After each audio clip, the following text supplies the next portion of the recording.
తెలుగుదేశం అధినేత నారా చంద్రబాబు నాయుడు ముఖ్యమంత్రిగా ప్రమాణ స్వీకారం చేసిన సందర్భంగా టీడీపీ శ్రేణులు రాష్ట్ర వ్యాప్తంగా సంబరాలు జరుపుకున్నారు. నగరంలోని న్యూ కాలనీలో గల శ్రీ లక్ష్మీ గణేష్ ఆలయం వద్ద టీడీపీ నాయకులు కొబ్బరికాయలు కొట్టి మొక్కులు చెల్లించుకున్నారు. అనంతరం బాణసంచా కాల్చి సందడి చేశారు. ఎన్టీఆర్ విగ్రహానికి పూలమాలలు వేసి నివాళులు అర్పించారు. ఈ సందర్భంగా టీడీపీ మహిళా నాయకురాలు శ్రీదేవి మాట్లాడుతూ గత 5 ఏళ్ల అరాచక పాలనకు ముగింపు పలికిన సందర్భంగా వినాయకునికి మొక్కులు చెల్లించుకున్నట్లు తెలిపారు. అన్ని వర్గాల ప్రజలకు మేలు చేసే విధంగా చంద్రబాబు పాలన సాగిస్తారని ఆమె స్పష్టం చేశారు. అలాగే జీవీఎంసీ 65వ వార్డ్ టీడీపీ నాయకులు బీసీలో గల స్వర్గీయ ఎన్టీఆర్ విగ్రహానికి క్షీరాభిషేకం చేసి పూలమాలలు వేసి నివాళులు అర్పించారు. అనంతరం ఒకరికొకరు మిఠాయిలు తినిపించుకొని సంబరాలు చేసుకున్నారు.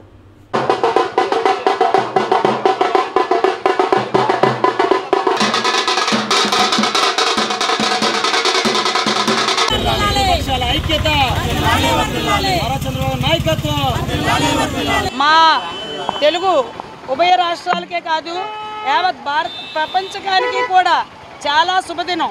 ముందుగా ఓటు వేసి గెలిపించిన తెలుగుదేశానికి ఉమ్మడి మన బీజేపీ, జనసేన, తెలుగుదేశం కూటమికి ఓట్లేసి గెలిపించినటువంటి ప్రతి ఒక్క ఓటర్కి కూడా శిరస్సు వంచి పాదాభివందనాలు చెబుతూ మొదటగా ఈరోజు మాకు సంక్రాంతి, ఉగాది ప్రతి ఒక్కటి కూడా ఈ రోజే అనుకుంటాం. ఎందుకంటే గత 5 సంవత్సరాలుగా మేము ఇక్కడ ప్రతి ఒక్కరివి కూడా ఇబ్బందులు పడ్డాము. ఎన్ని కష్టాలు పడ్డామో అంతకు 100 రెట్లు కష్టాలు పడి ఈ నరకాసుర వధ చేయడానికి త్రిదళంగా త్రిమూర్తులు వచ్చారు.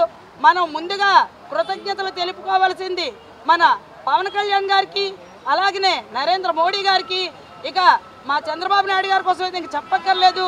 ఆయన ఒక ఋషీశ్వరుడులా అకుంఠిత దీక్షతో ఆ వయసులో ఆయన కష్టపడి రాష్ట్రాన్ని ఆయన రక్షించుకోవాలనే ఒకే ఒక దీక్షతో ఆయన కుటుంబం మొత్తం బయటకు వచ్చి లోకేష్ అన్న చాలా కష్టాలు పడి ఆయన పాదయాత్రలు చేశారు.